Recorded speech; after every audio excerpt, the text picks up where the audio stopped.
Hello folks, how's it going? Hopefully your week's going well. Oh, things over here are going okay for now. Obviously we're coming out the other side of a pretty difficult time in family life right now. Everything seems to be stress and things like that, but we're getting there, Anyway, let's jump into some hobby nightmares, shall we? The Patreon's down below if you like what I do, you know what to do. And subscribe if you're new, you know, helps me out, helps the channel out. Doesn't mean much to you, clicking that button, but it means a hell of a lot to me. Tomb King says, Dear Mr. Northern Exile, I like when people are official, thank you. Greetings, I listened to one of your earlier videos about working at Games Workshop when you first started. Recently, I rediscovered your channel, and I'm glad to see that it is growing considerably. Thank you very much, man. I have decided to write to you with a hobby nightmare where I am the villain, as I believe that this is a bit of a rarity. Okay. Yeah, that video you're talking about was the working for Games Workshop, my experience video, and I think I did it in 2018. Yeah, don't know. I would like to start a little discussion about Games Workshop, as I believe that it is integral to the setting of the story. I listen with particular interest to stories from other Games Workshop employees. I believe there is a stark difference between Games Workshop in North America and Games Workshop in the United Kingdom. You're completely right, there is. My experience at my local Games Workshop store has always been positive for the most part. Maybe it is because I've worked for large corporations at the retail level, or I'm a bit older and I've owned companies and dozens of employees, but I tend to understand Games Workshop's point of view. The local Games Workshop store is run by a team consisting of a manager and a single employee. They know their stuff and are never very aggressive when it comes to sales. I spend some time in there and have a lot of training in professional sales. I know when someone is running scripts and trying to close.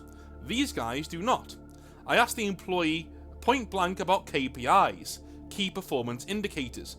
For those of you who don't know, this is Nor talking. KPIs are essentially what Games Workshop wants you to sell to be regarded as success, alright? I don't like them as a thing because when I was working with Games Workshop, I could sell $3,000 worth of product, right? But if I didn't sell the product that Games Workshop thought were KPIs, key performance indicators, I was doing a terrible job, right?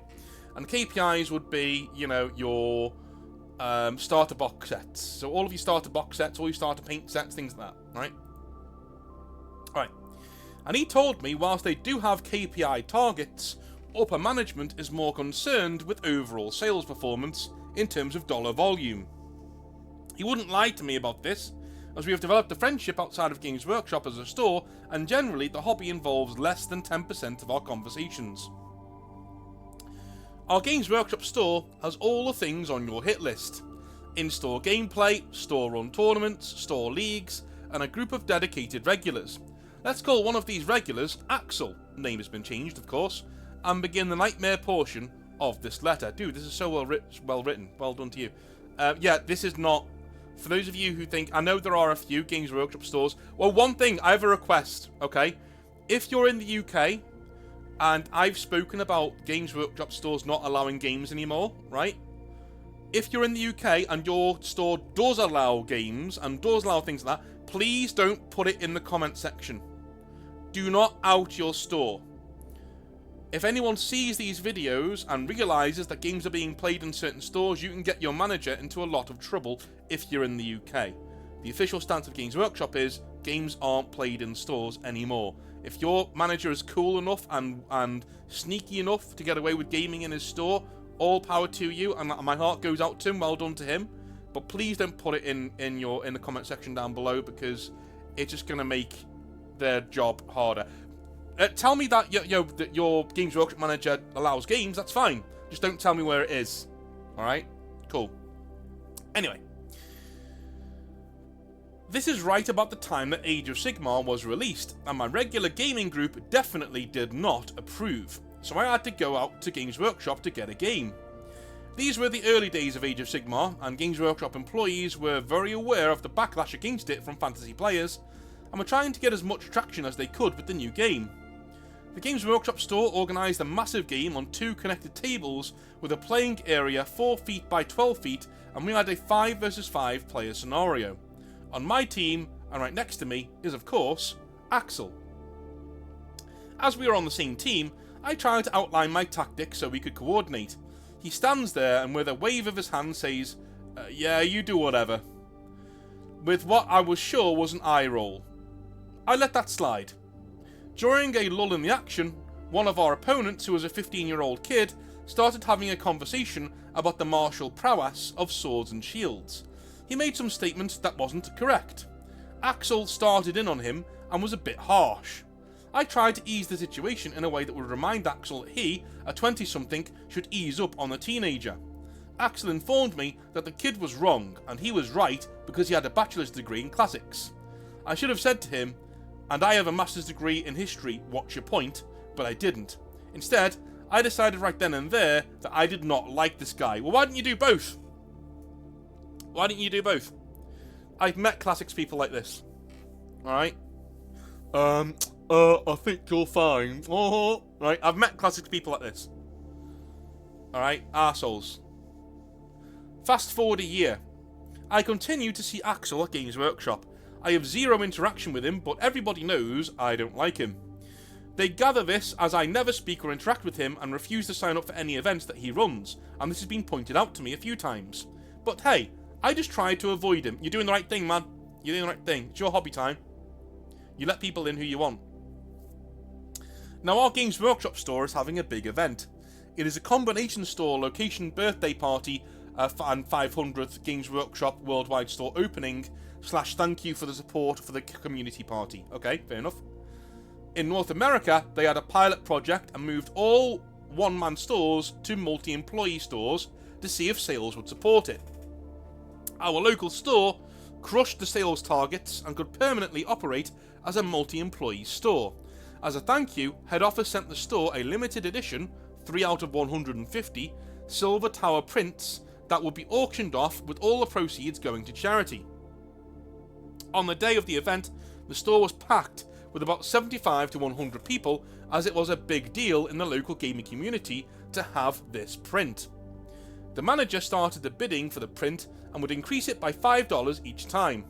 Axel had bid once or twice, and the price got up to $60. Axel bid $65 and then proclaimed very loudly to the rest of the store, and I quote, "You all know you want me to have it anyway," unquote.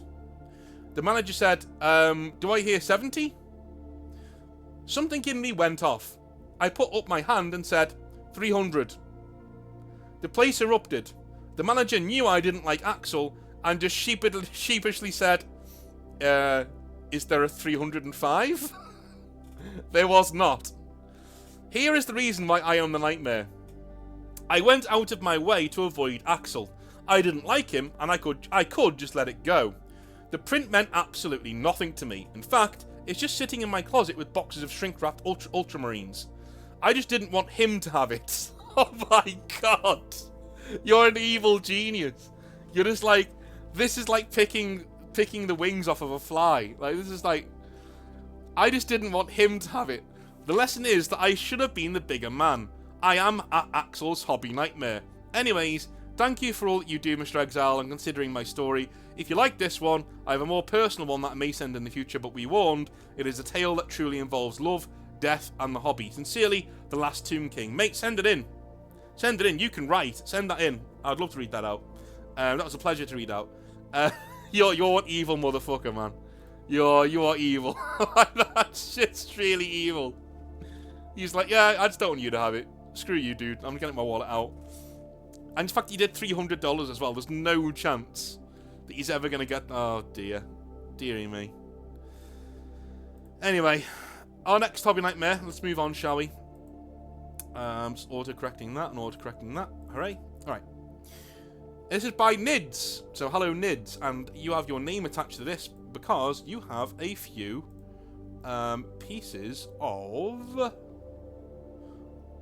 I think you do, at least. You have a few pieces of things that you wanted me to look at, I think. But you had your... Let me have a little look here. Can't find it. Okay. If I find it, then I'll put it on all of your. Oh, here we go. Found it. Oh, these are cool. I like these. Okay. I'm going to whack these on behind the screen so you guys can all see them. There should be some models that we're going to be looking at as we go through his Hobby Nightmare. We all love looking at models, so just bear with me. I'm going back and forth between houses at the moment because I've got my daughter and my grandpa to look after. So if you're wondering why, you know, I don't always have the pictures to hand, that's why. So, ooh, it's been a long time since we've seen any ogres on the channel. Right, we'll leave them on for a sec. Let's read this Hobby Nightmare, shall we? Hello, Northern Exile. I hope this email finds you well with everything that's been going on in your life. Otherwise, on to the nightmare. This nightmare is not the life-shattering event that will forge you into a new man or woman. No. This is one that helped me change my mindset when things did not go my way in a tournament setting. For the last 2 years, I have had a lot on my plate with a change in life event. A new house, car, shifts in job responsibilities, and caring for my wife's well-being. As you would expect, these life changes have had an impact on my hobby as they all had to be put in several different boxes for the move. Then, they would get lost in the shuffle of the move and forgotten. So, outside of building some of the new hot models that came out, the gaming aspect was put on hold for very rare occasions. Enter the Celestial Hammer 2024. This was an Age of Sigmar team tournament held by a friend of mine that managed to open his own hobby store at the start of the pandemic, only for it to flourish when it had ended. This is an amazing story, but I will save it for another day. Anyway, I have participated in this tournament in years past, and it has always been the best 2 days of dice rolling, food and fun. I wanted to feel that way again, and after more than 3 years had passed while I was out of the hobby, I asked a friend that is living with me, we'll call him Git King, as he commands an army of Squig Hopper Gits, if he was willing to team up for the tournament. King Git has had more time with hobbies than I have in recent times, plus this would give us bonding experience to strengthen our friendship, and he agreed, as it would give him an excuse to finish painting his Goblin Riders to full-scale tabletop standard. Well, I said, if we're going to put our best work into this, then I'm going to bring my Sons of Behemoth, the only fully painted army I own. Please see attached photos of the tournament. Alright, I'm going to put the photos on now. So there's the first photo you've already seen of the Sons of Behemoth. I like these are cool. Let's move on to the second one. Damn, bro. That's cool. Apparently, you're not in any of these photos. That's fine. That's cool, man. I like that. That is one cool model. After building a list, learning the changes in the recent rules, and several practice games, I knew I was nowhere near ready for a competitive tournament with only 3 weeks to get ready. Yes, Git King and I knew fully well we would not be winning this tournament, but maybe 1 or 2 battles, and maybe best painted army, you never know. All we wanted was to spend some time rolling dice, having fun, and seeing some new or old faces again. But Nids, where is the nightmare, you ask? Well, take a sip of tea and I will get to it. Alright, I will take a sip of tea, but I'll also put up your next image here of your army, because these are pretty good images of a pretty cool army. Dude, invest in a camera. Like, your armies are too good to not have a proper camera. That is cool. That's awesome, dude. Absolutely. Let me take a sip of tea and we'll get to it. Alrighty. After building a list, learning the changes in the recent rules and several practice games, I knew I was nowhere near ready for a competitive tournament with only 3 weeks to get ready. That's fine, man.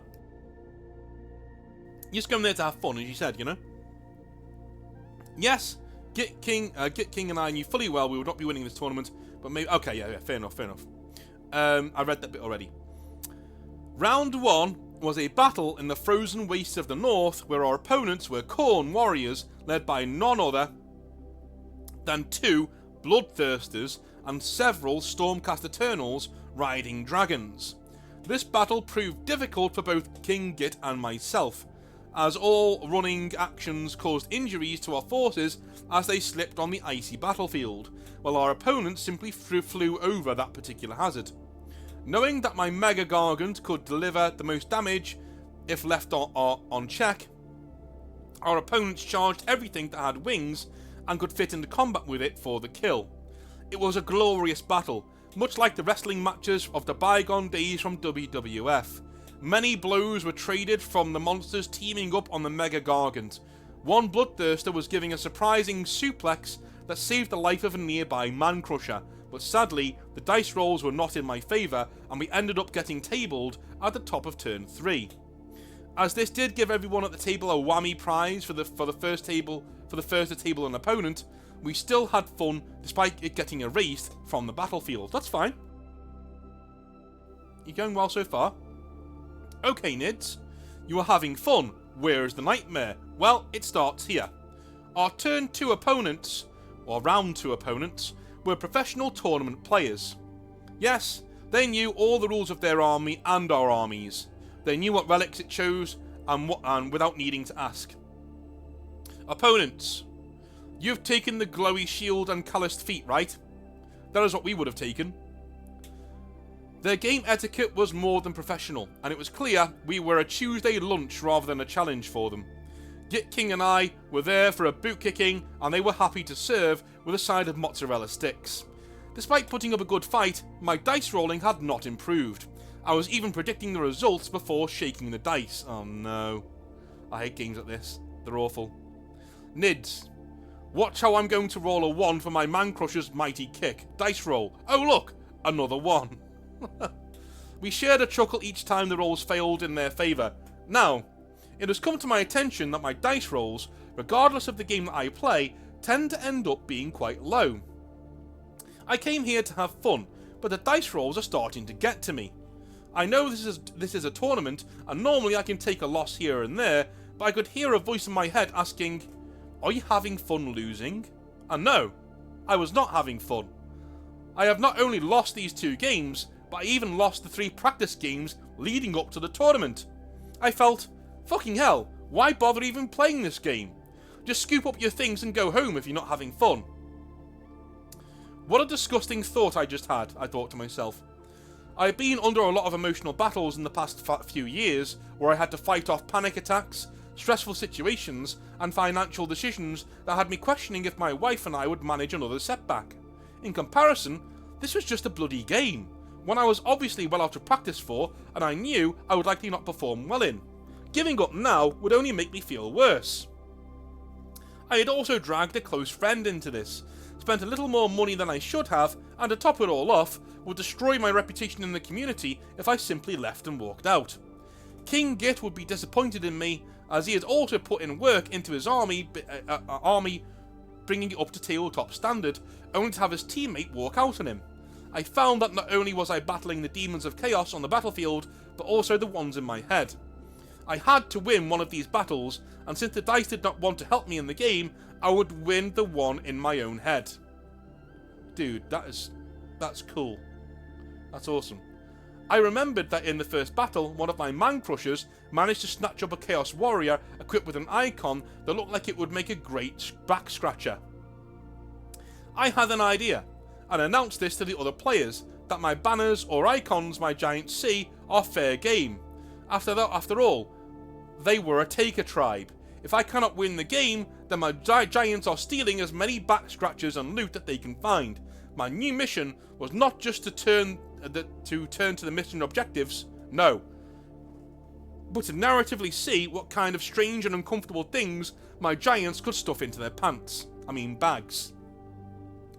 Each time a back scratcher banner was snatched up by the stuff him in me bag rule, I would list off the spoils up to that point.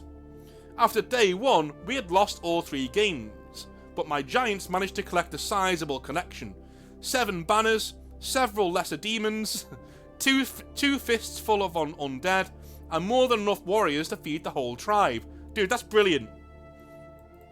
That's brilliant. You've done, without knowing it, one of my my key ways to get over being a bad loser, right? is to make up a narrative thing in your own head and even announce it to your opponent of what you're going to try and do. The thing I try and do with my Space Marines, with my Void Talons, right? They're assassins and champions, right? So they assassinate other champions and they fight other champions. So if I'm getting beaten in a battle, I will throw everything that I have to killing your warlord. If I've done that, then I've succeeded in the battle. And 9 times out of 10, 40k is such a killy game that you're able to tank the warlord and kill him, right? If I can do that, I've won the game in my own head. Even if I've lost it, 90 points to 0, I've won the game in my own head. Everybody should try and do that. It's an amazing technique to handling sore losership, like to not being a good loser. I'm a terrible loser. I've always said it, right? But the way to handle it and to have fun with it is to give yourself another challenge like that, right? Stop playing the game. Play the game you want to play. Have fun. Day 2 presented itself with glorious opportunities. More Chaos Warbands of different colours, challenges, and oh so many things to stuff in my big loot bag.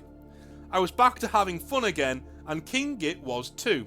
The losses from the prior day had hit us both hard, but once we found a new way to have fun in the tournament, we could finally enjoy the game for what it was. Instead of announcing a poor dice roll, I would proclaim, "I'm taking your banners, so get used to it." Other teams would turn around from their games and ask what else my giants had stuffed into their bags. They would laugh at the thought of demons struggling with the undead inside of a large sack filled with pointy icons and other loot.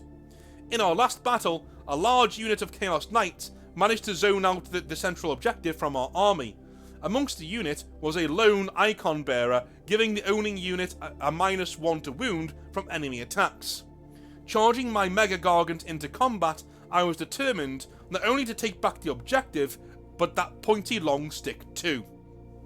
I would need to roll a d3 and a 6 for each model to stuff in me bag attempts. That's brilliant.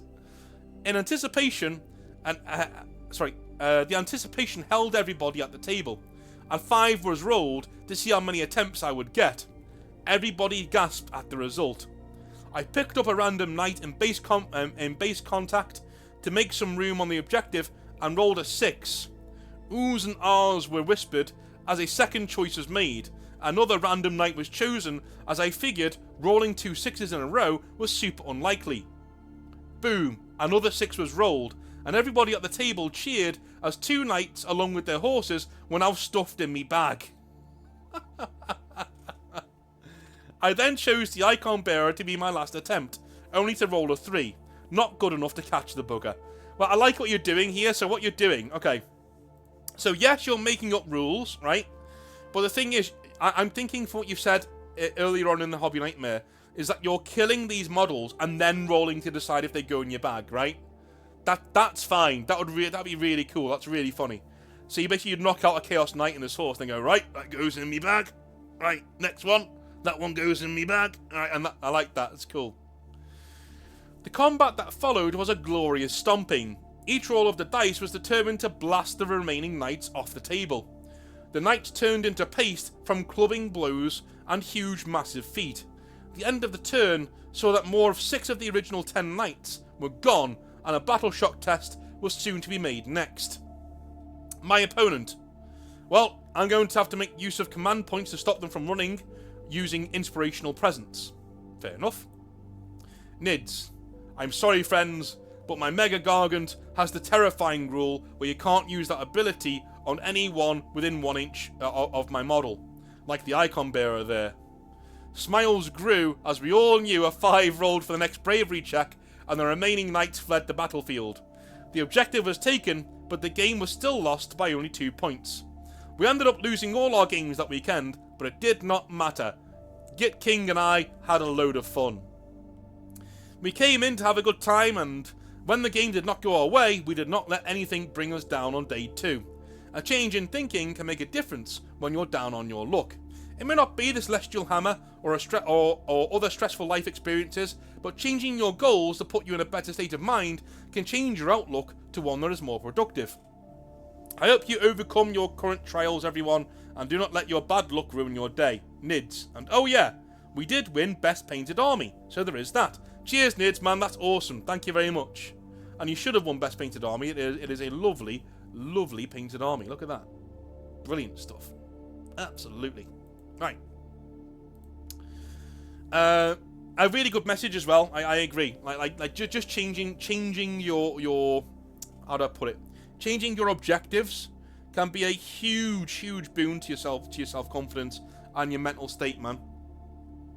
One big mistake I see a lot of people doing when they have a mental health issues is that they try and set massive goals for themselves, or they try and say, look, you know, all of these problems that I have need to be sorted now as quickly as possible, like yesterday, you know. And that's not how it works. What you need to do is get a winning run on the go. You know, any sports fans out there, you know what I mean. Our team is on a rut of losses. All you need is to draw one game in football, right? They say that all the time in football. Just stop the rot. Just stop the rot. You're losing games, fair enough.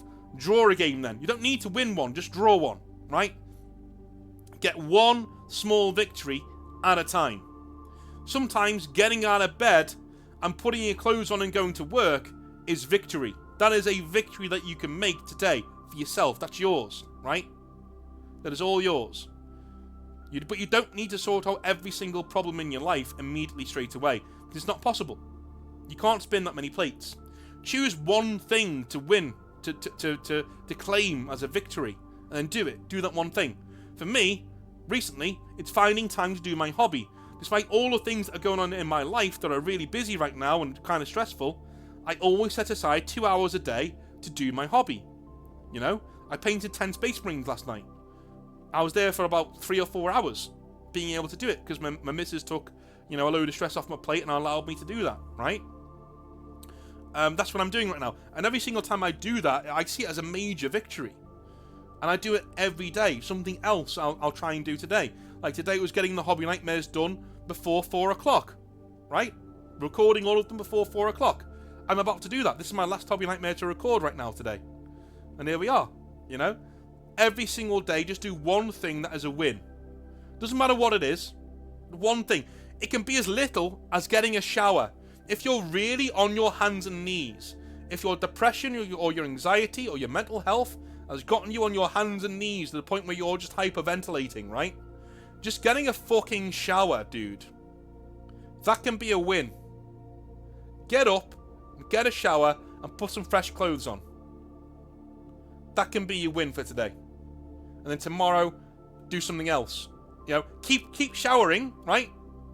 Don't just shower once. Do it every day.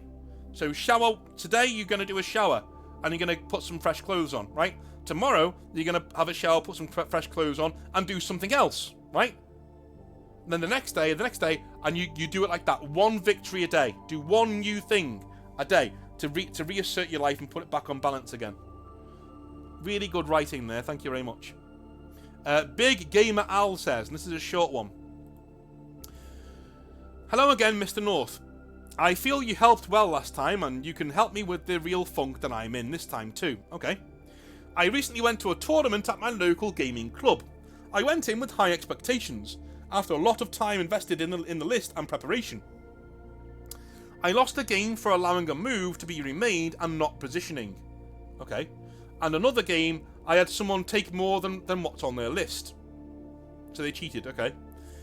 Anyway, to say I won 1 and lost 2 with a list I was sure I would do better with made me feel disappointed to say the least. But the worst thing is the takeaway lessons in my head are to be a bit of a git to people. I've reluctantly started a new army to give myself distance, as it's a bit of overwhelming to deal with at the moment playing competitive games. So, how do you deal with the sense of super disappointment, as it's making me feel uncomfortable to think about going to future events? Best regards, Big Gamer Al. So, you're not comfortable with losing at events. Okay. And with social interactions, it seems, at events. Alright. Very first thing I would do is take some time to think, right? Look at yourself in the mirror. Have a real think, and say to yourself, do I even like competitive games? Alright? If it's a no, then maybe you should look into more narrative style games. There are groups up there that do narrative style games. Alright? maybe look into getting into something like the Horus Heresy. Horus Heresy is very narrative driven. It's quite competitive at times, but it is also very narrative driven. So, and you get hobbyists in there who are much older and are able to coach you through bad experiences in the hobby. I've noticed that a lot of the times whenever I play Horus Heresy, whenever I'm lucky enough to play Horus Heresy, normally there's a guy or two there who's able to, even when things aren't going well, I end up having fun because they're that good hobbyists, right? So maybe look into whether you want to do competitive gaming or not. And if the answer is no, or even if you're not sure, then back away and do something else. That's my honest opinion there. Even if you're not sure whether it's for you or not, honestly, in your own head, then back away from the tournament scene and do something else. Your hobby time, Al, is incredibly precious, and you should do. Just back away and do what you want to do, alright? If you really want to be in the competitive scene as well, you know, take my advice from earlier and what we saw in our last Hobby Nightmare. Put up your own parameters for winning, alright? What does your army do? In lore, what does your army do well? What is the lore of your army? What is the story of your army? Why does your army go to war in the first place? If you can figure that out, then you can have like a thing in your head saying, hey, I'm going to do some stuff here. Like me, my Void Talons, they assassinate the enemy general. And if they do that, then I consider that that's a game won. Even if I lose, I've won that game in my own head. And I tell my opponent, good game, man, good win.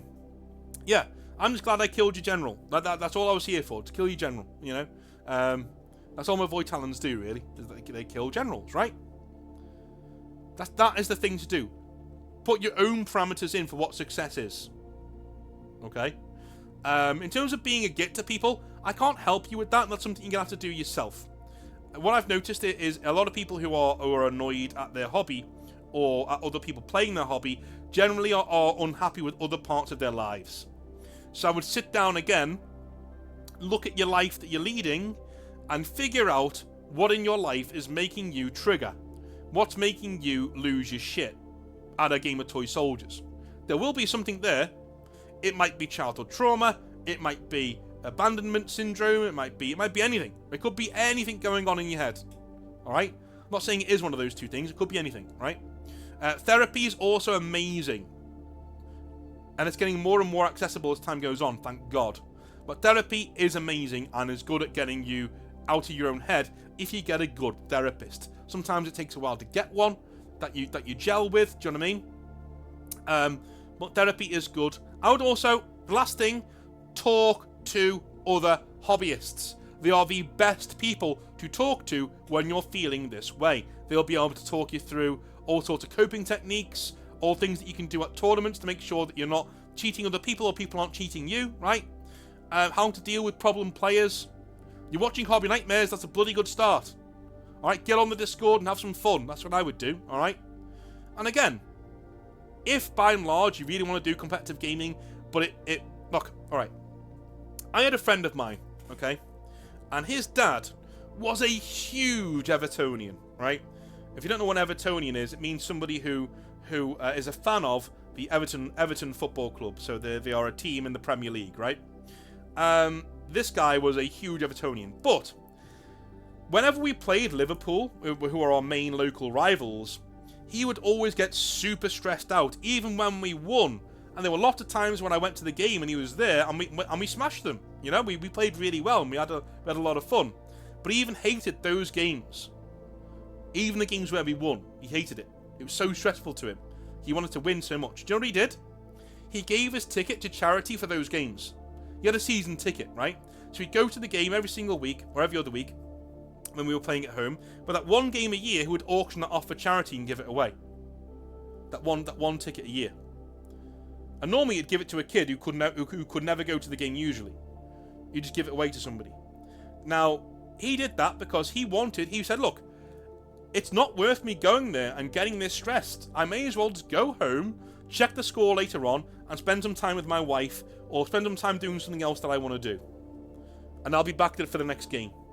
Sometimes it's not worth it, dude. Sometimes even something that you nominally enjoy doing, right, is doing more harm than good, so you need to take a step back. And if that's what you need to do with competitive gaming, then I would do that.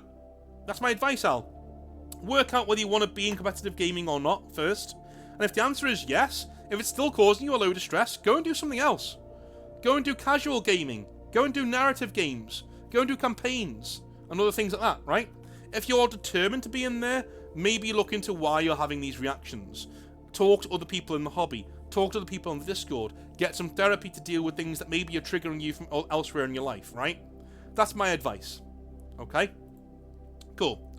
I love you a long time. I will speak to you on Monday for some more hobby nightmares. I'll speak to you then. Have a wonderful rest of your week, and I'll see you then. Have a good one. Bye now.